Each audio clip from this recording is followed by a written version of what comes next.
성경을 보시겠습니다. 마태복음 11장 25절부터 30절까지 같이 읽겠습니다.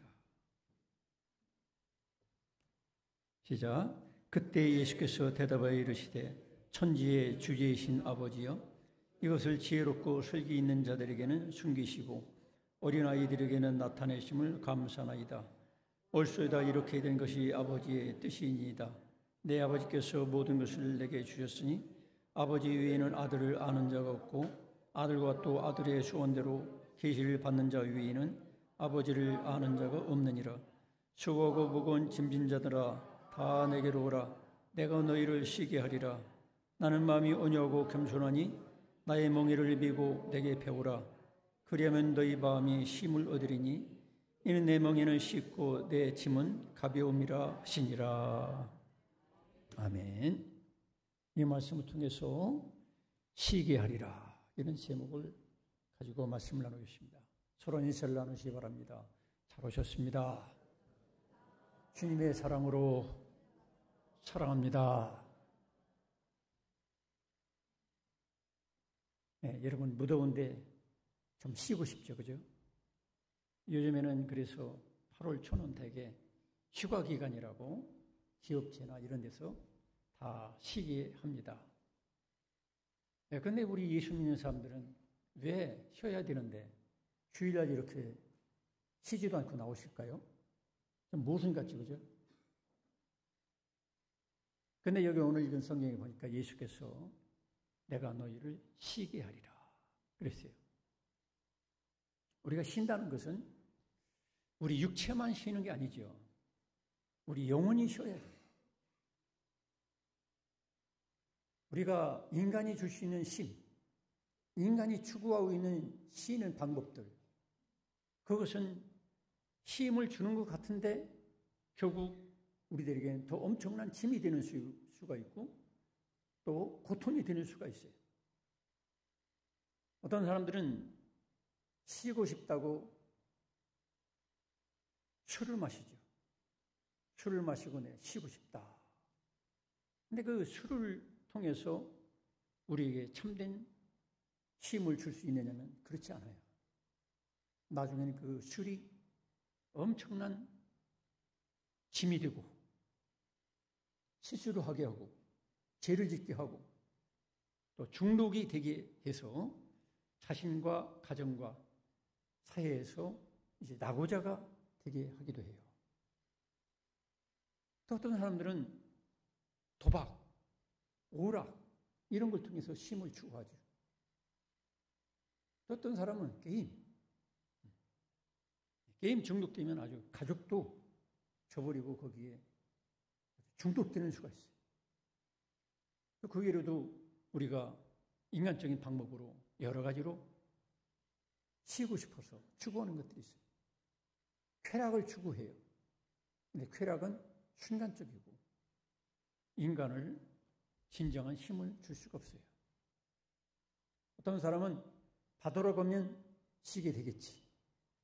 이번에 청년 수련회 하면서 바다로 간다고 해서 기도를 많이 했어요. 왜냐하면 20대, 40대 나이 구분 없이 홍수로도 죽었지만 물놀이 하다 죽는 수가 많아요. 1년이면 아마 수십 명 죽죠.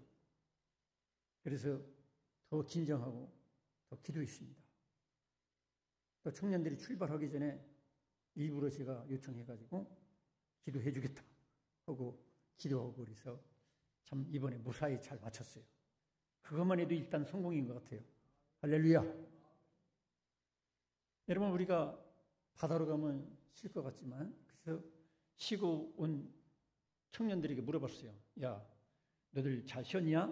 그랬더니 아이고 죽을 뻔했어요. 뜨거워서 죽을 뻔했어요. 그러는 거야.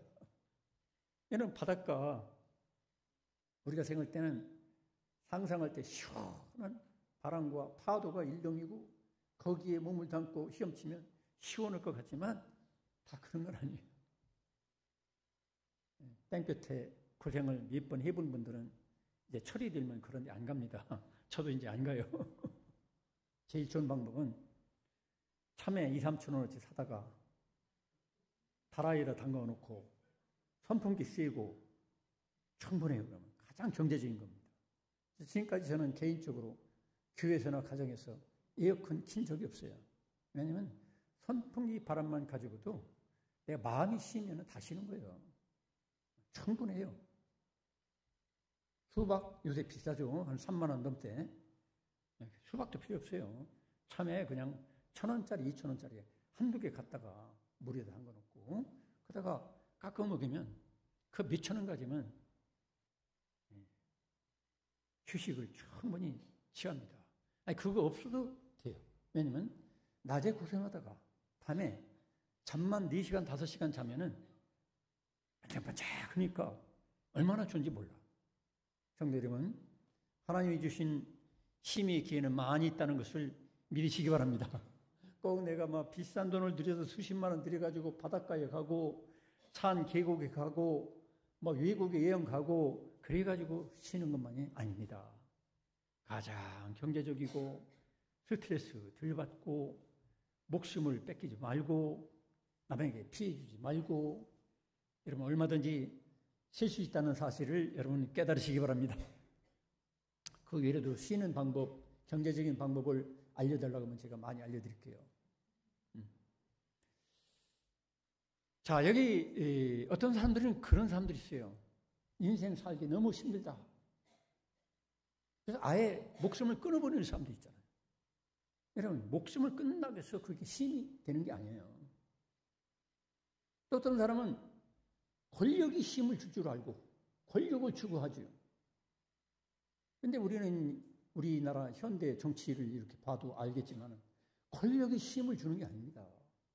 권력 누릴 때는 좋지만 그 뺏겼을 때는 비참한 거예요.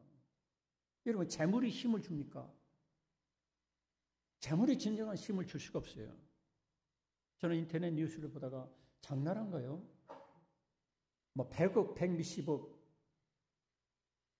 사회에다가 기증하고 헌금하고 그러고서 자기는 시집갈 돈이 없어서 누구한테 꼬아서 시집간다고 결혼 자금이 없어서 그러더라고. 참 멋진 배우예요. 자기를 위해서는 결혼 자금도 없으면서 불쌍한 사람들이나 도움 필요한 사람들에게 100억, 200억을 기증하고 그런 거 보면 보통 사람이 아니구나. 그 재물이 우리에게 힘을 주는 게 아닙니다. 재물이 많을수록 더 쉴 수가 없어요. 금 가격이 어떠냐, 은 가격이 어떠냐, 구리 가격이 어떻고, 또 비트코인 가격이 어떻고, 지금 트럼프 관세로 해서 무슨 일이 벌어질까? 노심초사하느라고 머리가 복잡한 사람들은 쉴 기회가 없습니다. 그렇다고 무조건 여러분 가난해지라는 건 아닙니다. 재물이 힘을 줄 수 없고, 권력이 힘을 줄 수 없고, 명예가 힘을 줄 수 없고, 다른 타인이 우리에게 힘을 줄 수는 없어요. 어떤 사람들은 내 마음에 맞고 천사 같은 내 아내를 얻으면 힘을 줄 줄 알아요. 살아보면 어때요? 아내가 계속 힘을 줄 수는 없어요. 아내가 어떤 때는 힘을 주지 못하고 고통스러울 때도 있어요.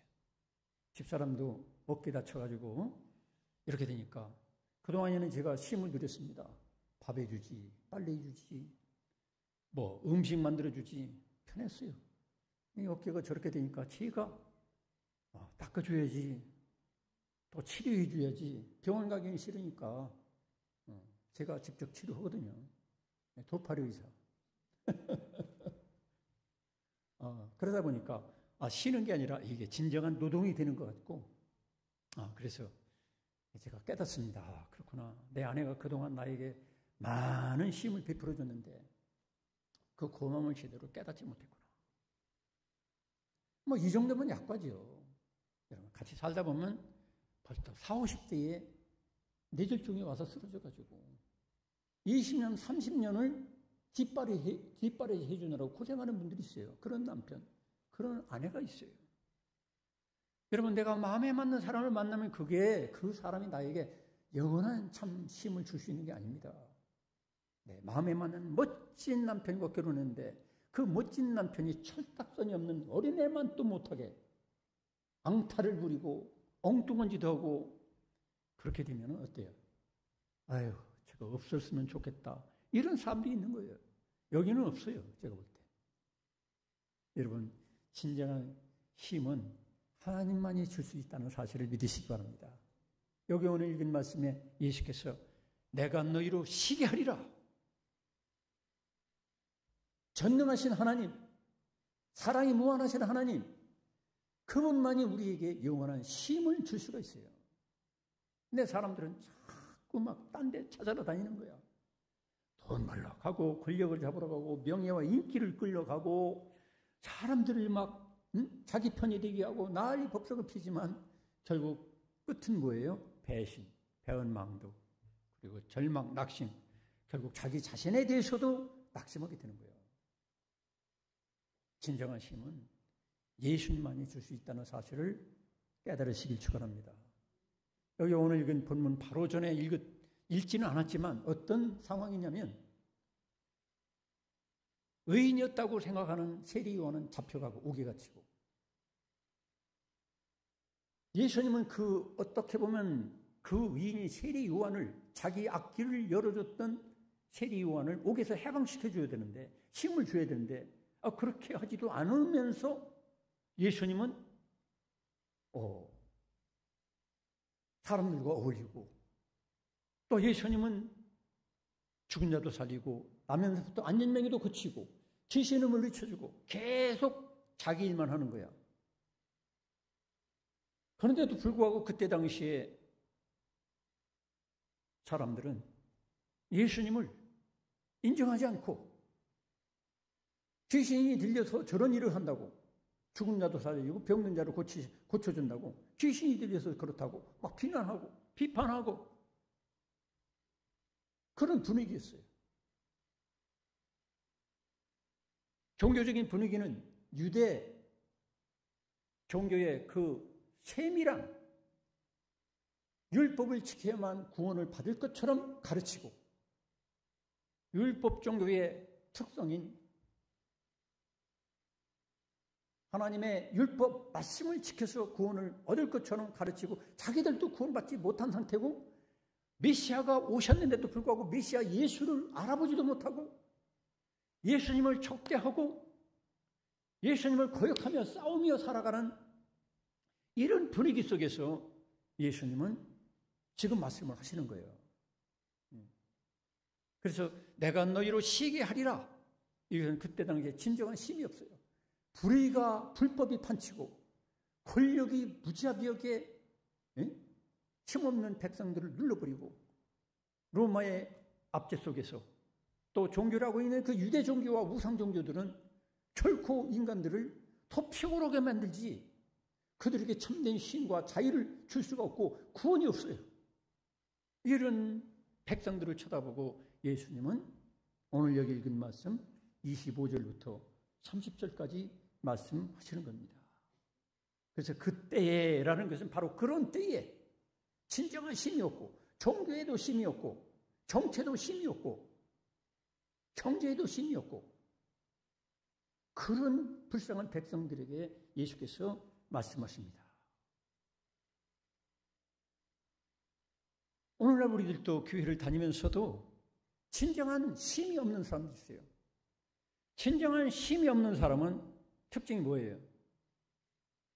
굉장히 신경질적이고 굉장히 예력에 남을 비비고 판단하고 정죄하고 힘이 없는 사람은 뭔가 쫓기는 듯이 불안해요. 참된 평안이 없어요. 만족이 없어요. 너그러움이 없어요. 긍휼이 없고 사랑이 없어요.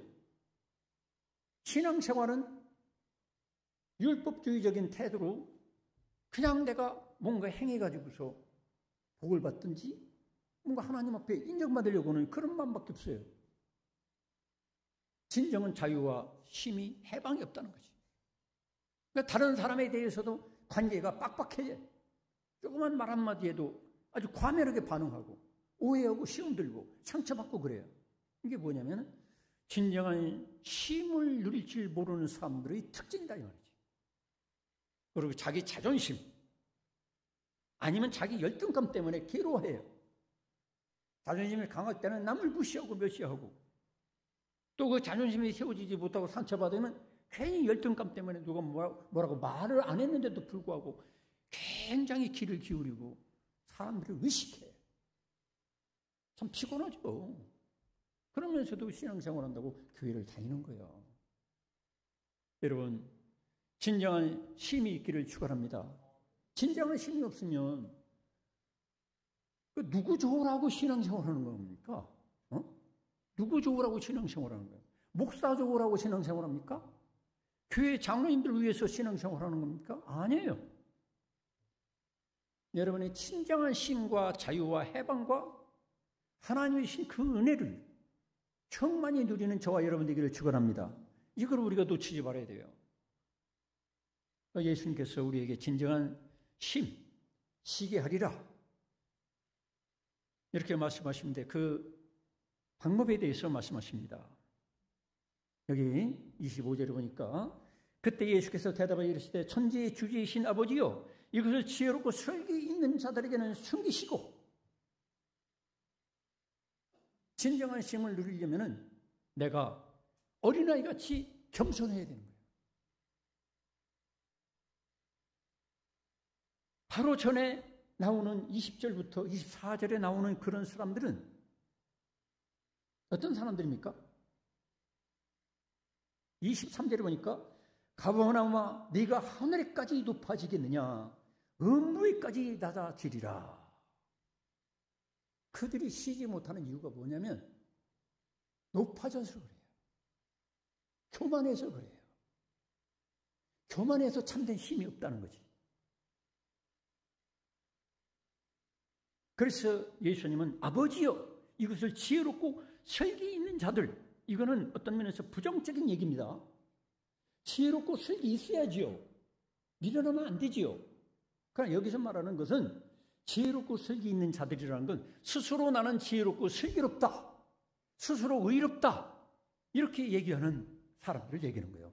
자만하고 교만한 것을 얘기하는 거예요. 그들은 자만하고 교만하기 때문에 스스로 지혜롭고 슬기롭기 때문에 예수님의 말씀을 받아들일 수가 없어요. 그러니까 진정한 구원자, 참된 힘을 줄 수 있는 예수님을 그들은 볼 수가 없는 거예요.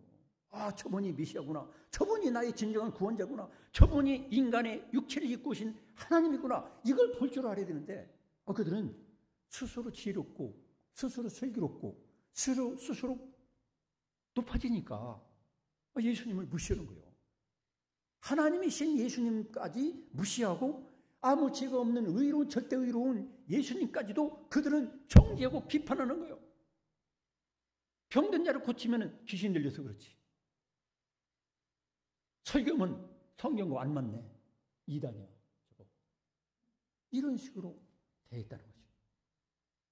그래서 하나님께서는 오늘날도 그래요. 여러분들이 진정한 힘이 없고 자꾸 신앙생활에 힘이 빠지는 이유는 뭐냐? 내가 너무 높아져 있어요, 지금. 내가 스스로 지혜롭고 슬기롭다고 생각하고 있는 거예요. 내가 그래도 이 정도는 의롭다고 생각하는 거야. 이 정도 산다는 건 내가 굉장히 의롭다. 이 자만하는 거죠.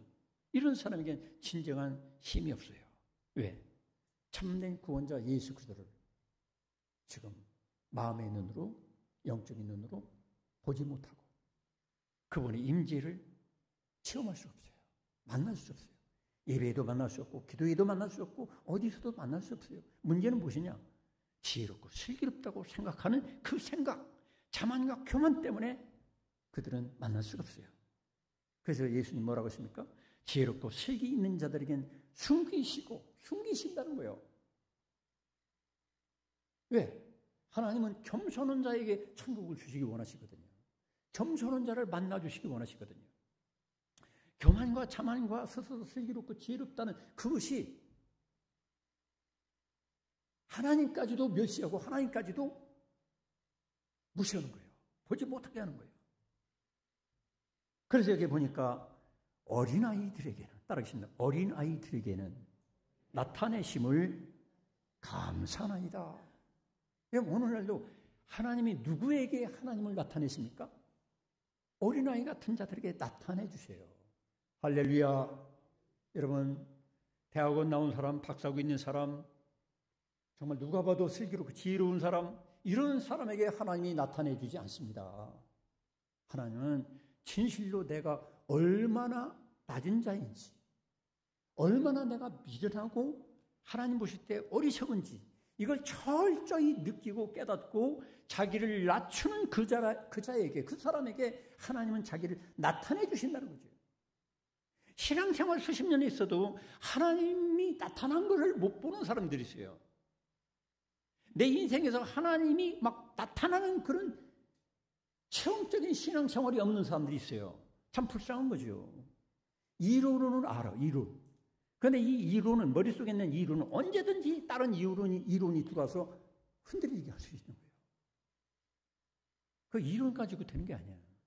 신앙생활은 이론이나 논리나 내 지적인 어떤 그 체계 가지고 신앙생활을 할 수 있는 게 아니에요. 그거는 내 신앙생활을 변화하고 변경하고 우리가 일관성을 유지하기 위해서는 필요하겠지만은 정말로 필요한 것은 하나님 자신을 나타내주는 그게 필요하다는 거예요. 여러분, 어린아이 같이 자기 자신을 낮추는 저와 여러분 되기를 축원합니다. 그래서 마태복음 18장 3절에도 돌이켜 어린아이들과 같이 되지 않으면 따르십니다. 결단코 천국에 들어가지 못하리니. 결단코 천국에 들어가지 못하리라고 말씀하십니다. 그러면서 18장 4절에 보니까 어린아이와 같이 자기를 낮추는 이가 따르십니다. 천국에서 큰 자니라. 여러분, 이때 당시에 성경 전문가라는 서기관 바리새인들, 그들은 예수님을 체험하지 못했어요. 예수님이 구원자라는 것, 메시아라는 것 그들은 부인했어요. 왜? 그들은 스스로 성경 전문가라고 생각했고, 나보다 더 성경 아는 사람 없다, 나만큼 아는 사람 없다, 우리처럼 철저하게 채소까지 11조 드리는 사람은 없다, 나는 할 만큼 하는 사람이야, 나 이렇게 하면 천국 갈 거야, 이렇게 하면 나 구원 받았어. 근데 예수님 뭐라고 하십니까? 아니다.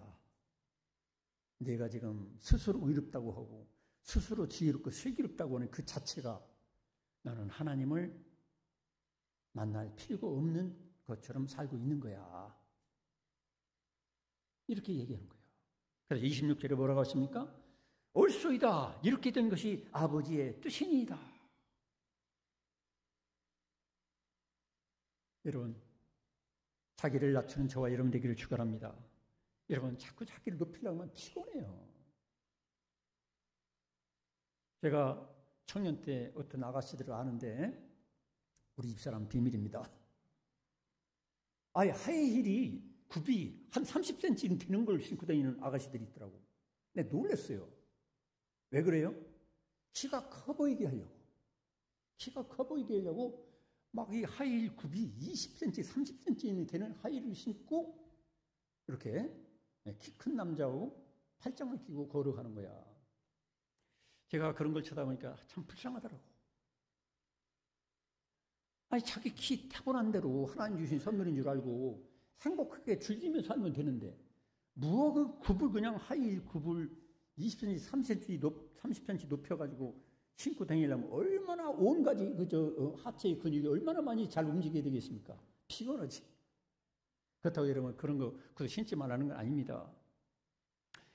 비유적으로 말한다면 내가 너희들보다는 의롭다, 내가 너희들보다는 슬기롭고 지혜롭다, 이걸 자꾸 세우려고 하는 그 마음 자세, 그 태도를 가지고 인생을 살면 피곤한 거야. 차라리 나는 당연들보다 못합니다, 나는 부족합니다. 예수님 앞에서도 그렇게 당연히 낮출 뿐 아니라 사람들 앞에서도 나는 부족합니다, 나는 연약합니다. 여러분, 낮추는 자가 되기를 축원합니다. 낮추면 마음이 편안한 거예요. 편한 거예요. 제가 왜 가끔 이렇게 경제적인 피서 방법, 참이 선풍이 얘기하는 줄 아십니까? 괜히 있는 척하고 돈 많은 척하고 그 피곤한 거예요, 그거. 차라리 없는 척하면은 가난한 자들도 나의 친구가 되어주는 거예요. 여러분, 지혜롭게 사시길 축원합니다. 나를 높여가지고 살려고 하면은 한없이 피곤한 거예요. 어느 날 떨어질 때가 와. 어느 날 넘어질 때가 와. 그 다음에 어떤 사람이 진정한 쉼을 누릴 수 있느냐. 여기 27절에 보니까 내 아버지께서 모든 것을 내게 주셨으니 아버지 외에는 아들을 아는 자가 없고 아들과 또 아들의 소원대로 계시를 받는 자 외에는 아버지를 아는 자가 없느니라. 그랬어요. 예수님과 하나님을 아는 자, 진리를 아는 자, 그런 자가 진정한 쉼이 있게 되는 거예요. 여러분 성경 읽고 거기서 하나님 깨닫게 해주신 그 영적인 암, 설교를 읽고 거기서 하나님께서 그 뜻을 알게 하시는 그 아는 신선한 충격. 진리가 너희를 자유케 하리라. 예수가 너희를 자유케 하리라. 하나님을 아는 것만큼 우리는 쉼을 누릴 수가 있다는 거예요. 하나님을 모르고 말씀을 모르고 진리를 모르고 예수 그리스도가 어떤 분인지를 내가 실제로 깊이 내가 알지 못하면 진정한 쉼이 없어요. 그래서 27절이 그거예요. 내 아버지께서 모든 것을 내게 주셨으니 구원하는 모든 지식과 방법과 그 모든 것을 하나님 아버지께서는 예수 그리스도에게 주셨어요. 아버지 외에는 아들을 아는 자가 없고 아들과 또 아들의 소원대로 계시를 받는 자. 성경은 하나님의 계시죠. 설교도 하나님의 계시를 여러분에게 재선포하는 겁니다. 전달하는 거예요. 그걸 받는 자 위에는 아버지를 아는 자가 없다. 아버지 하나님을 아는 것이 없는 사람은 마귀 권세에 매여 있고 죄 권세에 눌려 있고 세상의 지식에 눌려 있고 세상 것들에 눌려서 살기 때문에 진정한 쉼이 있을 수가 없는 거예요. 하나님을 알아가시길 축원합니다. 예수 그리스도를 더 알아가시길 축원합니다. 예수 알고 진리를 알면은 내 마음의 영혼이 깊은 속에서부터 생수가 솟아나는 것처럼 시원하게 됩니다. 할렐루야. 이런 영원한 쉼이 있어야 돼요.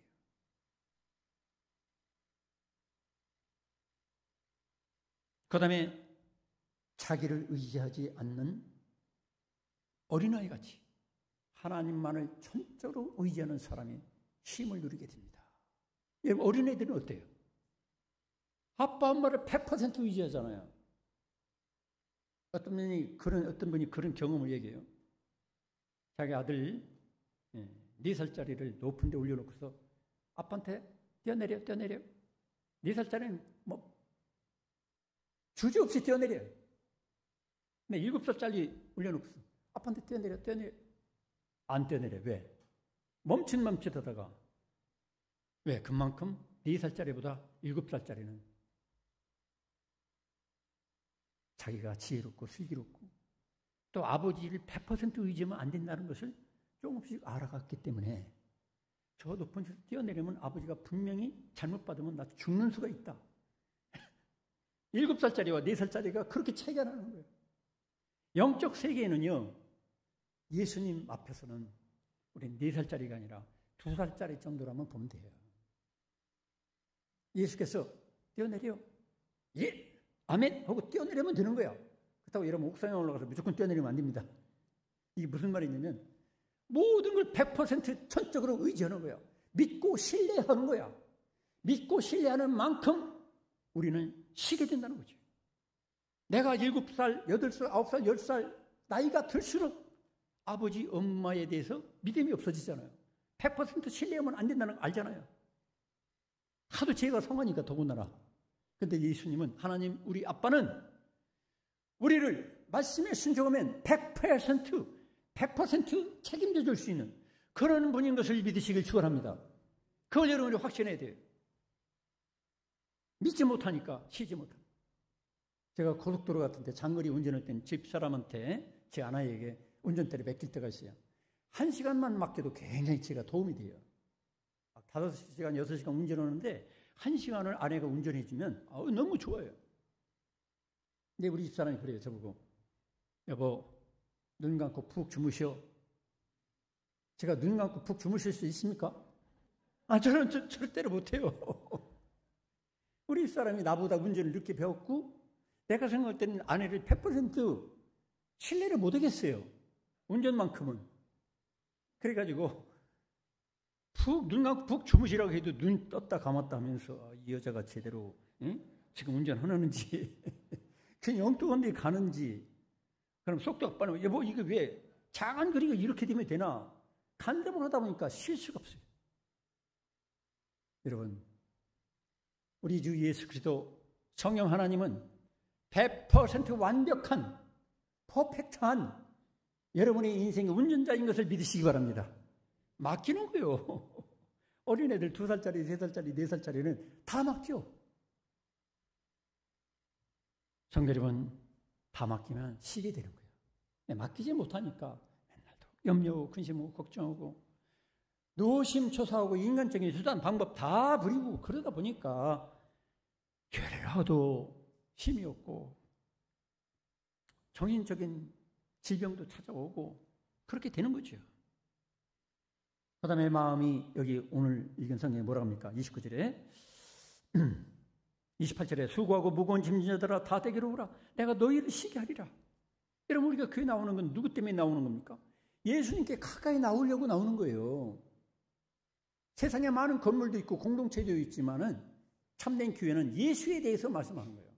예수를 만나도록 예수님 체험하도록 예수님과 더 가까이 깊이 사귀도록 교회는 그런 역할을 하는 것이죠. 여러분 예수님께로 나오시기를 축원합니다. 예수님 만나면 해결되는 거예요. 날마다 만나야 돼요. 과거에 만난 게 아니라 지금도 예수님 그분을 만나면 진정한 쉼을 누리게 됩니다. 여러분 예수님 만났습니까? 그러면 지금부터 쉼을 누리시길 축원합니다. 그 다음에 30절에 29절에 나는 마음이 온유하고 겸손하니 나의 멍에를 메고 내게 배우라. 문제는 또 여기 있어요. 멍에를 메고 내게 배우라. 그리하면 쉼을 얻으리라. 조건이죠, 조건. 28절에 쉬게 하겠다 하셨는데 쉬게 하되 조건이 있다. 그게 뭐냐? 29절에 마음이 온유하고 겸손하신 예수님의 멍에를 메고 배우면 쉼을 얻게 된다 이 말이에요. 예수님만큼 온유하고 겸손한 분이 어디 있습니까? 예수님은 하나님 우리 아버지께서 죽도록 해도 그 뜻에 순종했어요. 온유하시죠. 또 예수님만큼 겸손한 사람이 어디 있어요? 예수님은 죽기까지 자기를 낮추셨어요. 여러분 사람을 만나도 그렇잖아요. 정말로 마음이 온유하고 자기 뜻이 없고 자기를 비우고 죽기까지 자기를 낮추는 그런 사람 만나면요 관계가 시원해져요. 도도하고 오만하고 알면 무슨 대단한 뭐를 알고 있는 것처럼 큰 소리 치고 바른 소리하고 이런 사람 만나면 어때요? 그러잖아요. 답답한데 사람 환장하죠. 저런 사람하고는 사귀고 싶지도 않고 상종도 하고 싶지 않은 그런 마음이 들잖아요. 성도 여러분, 예수님과 같이 마음이 온유하고 겸손한 그분께 인간적으로도 가까이만 하는 것으로 해도 힘이 있게 되는 거예요.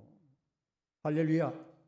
그 예수님을 닮아서 저나 여러분이나 우리가 어떻게 인생을 살 것이냐. 내가 예수님과 같이 온유하고 거칠지 말고 독선적이지 말고 고집스럽지 말고 자기 주관이 너무 세지 말고 온유하고 겸손하되 어느 정도 나 죽여도 좋아. 나 다 받겠어. 부부시간도 그러면 뭐 문제될 거 없어요. 남편과 아내 사이도 나 죽여도 좋아. 당신 나 죽여도 좋다니까. 다 사기치고 다 집어가. 바람 펴? 다 바람 펴. 내가 당신 집 날라다 줄게. 아니 마음을 다 비우고 죽이면 죽여라. 나 죽어도 더 좋다. 예수님은 하나님 아버지의 관계에서 그렇게 살았어요. 또 인간들 관계도 어때요? 죽이는 거 겁나지 않는 거예요. 내가 때가 되어서 아버지 뜻을 이루게 해서 내가 죽어야 된다면 기꺼이 내가 죽어야지. 여러분 예수님과 같이 온유와 겸손을 따라서 사시길 축원합니다. 그러면 쉬게 되는 거예요. 괜히 이게 막 내 뜻, 내 안전, 내 이익 이거를 지키려고 발버둥을 치니까 그 이기성, 이 주의 때문에 하나님을 떠나서 나를 세우려고 그러니까 그게 우상단지가 되고 그게 나를 쉬지 못하게 하는 거예요. 차라리 죽이면 죽으리라. 응? 누가 그랬죠? 예수도. 죽으면 죽으리다. 죽이면 죽을 거야. 걱정하지 마. 서로 인사합시다. 자유하게 삽시다. 쉼을 누립시다. 자, 그러면 또 이 멍에를 얘기하고 있어요. 멍에는 뭡니까? 사랑하면 멍에가 반드시 주어지는 거야. 여러분, 청춘 남녀가 만나가지고 결혼하게 되면 멍에를 메우게 되는 거죠. 나 위로는 딴 남자, 딴 여자에게 눈 안 돌리기, 멍에. 촉서를 채우는 거죠. 둘째, 경제 공동체. 돈, 내 돈, 내 돈 따지지 말고 같이 굶어도 같이 굶고 잘 살아도 맛있는 거 먹어도 같이 먹자. 경제 공동체. 살아도 죽어도 같이 죽고 같이 살자. 운명 공동체. 자식을 낳아도 같이 책임지자. 이게 다 뭐예요? 멍해요. 왜? 사랑하니까 이 멍해가 즐겁고 기쁜 거야. 자원에서 선택한 거예요. 하나님과의 관계도 마찬가지예요. 예수님, 나를 죽도록 사랑하셨고 나를 구원하실 분이니까 예수님과 함께 같이 예배드리고 같이 섬기고 예수님과 함께 아버지의 주신 사명을 감당하고, 이게 멍해라는 거죠. 이 멍해가 싫다. 나는 무거워서 치기 싫다. 나는 교회를 다니되 그냥 예배 때만 사르르륵 왔다가 흔적도 없이 사르르륵 도망가고 왔다 갔다 술만 할딱거리다가 나 죽고 싶다. 그건 아직 예수님 사랑하는 게 무엇인지 몰라서 그래요. 예수님 사랑하면 같이 멍해를 메는 거야. 예배가 즐겁습니다. 왜? 하나님 우리 아버지께 예수님과 함께 내가 예배 드리는 거니까 즐겁잖아요. 예수님과 기도하는 게 너무 즐겁습니다. 왜? 사랑하는 내 연인, 내 죽기까지 사랑하는 내 연인과 대화하는 게 너무 기쁘고 즐겁습니다. 할렐루야. 이게 정상이죠. 그러나 그렇지 않냐고, 아이고 내가 어쩌다가 권사가 돼가지고 새벽기도 안 난다고 사람들한테 손가락질 받고, 아이고 내가 어쩌다가 장로가 돼가지고 안수집사 돼가지고 말이야 기도 안 한다고 막 사람들이 손가락질하고, 아이고 괜히 됐어, 이거 내 본전 찾아야 되겠어. 이런 어리석은 사람이 있죠. 그건 뭐냐면 사랑이 식어서 그래요. 처음 사랑을 회복하기를 축원합니다. 처음 사랑 회복하게 되면 예수님과 함께 기도하는 것, 예수님과 대화하는 것 말려도 하게 돼. 봉사하고 섬기는 것 말려도 하게 돼. 시키지 않아도 해. 이번에 보니까 우리 교사들이나 청년 수련회 하는데, 집사님들이나 권사님들이 내가 적극적으로 하라고도 안 했어. 다 알아서 열심히 하는 거야. 그거 쳐다보고 내가 은혜를 받았어요. 여러분, 교회 봉사나 식당 봉사나 청소나 이 모든 게 주님을 사랑하기 때문에 내가 스스로 자청해서 멍에를 메는 게, 이게 진정한 사랑이지. 예수님이 나를 사랑했으니까 나는 놀고 먹겠다. 그게 쉬는 거다. 그건 큰 착각이에요. 좋은 교회는 어떤 교회냐? 내가 힘을 다해서 봉사하고 힘을 다해서 헌금하고 힘을 다해서 막 전도하고 그럴 수 있는 교회가, 그게 진짜 좋은 교회예요. 할렐루야. 그래서 우리가 주님께서 메워주는 멍에는 예수님께서 함께 메워주시기 때문에 쉽고 가벼운 거예요. 멍에가, 그 멍에를 메야 내가 더 힘이 나. 여러분들이 봉사해본 분들은 알 거야. 정말로 봉사를 봉사답게 하는 사람들은 그거 안 하면 더 힘들어요. 할수록 더 하고 싶은 거야. 죽어도 좋아. 그런 생각이 드는 거야. 할렐루야. 그거 여러분이 체험해야 돼요. 사랑하기 때문에. 사랑하는 예수님 그분에게 하는 것으로 생각하면 그렇게 된다는 거지. 또 사랑하기 때문에 짐이 가벼워지는 거야. 한 80 먹은 노인네들이 손녀, 손자 오면은 막 등에 업고, 할아버지 그러잖아도 허리 아프고 어깨 아픈데 그러지 마시라고 그래도. 왜 하는 거예요? 사랑스럽기 때문에.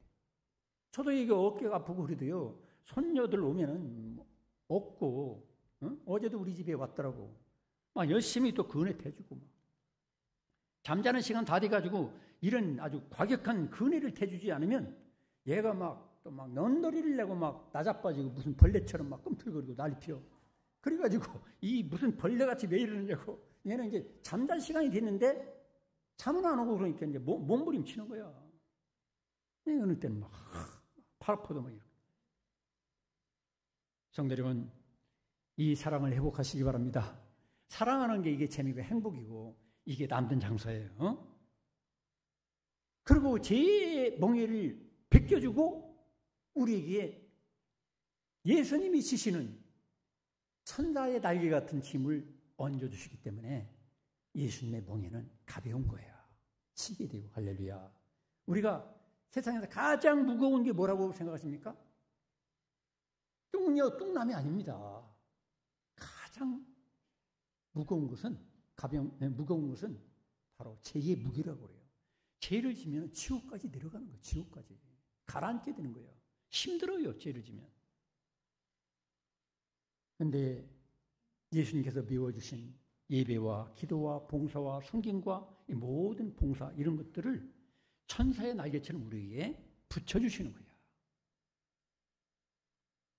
죄짐 대신 하나님이 붙여주신 천사의 날개 같은 기도와 예배와 이 봉사를 여러분 통해서 힘을 누리시기 바랍니다.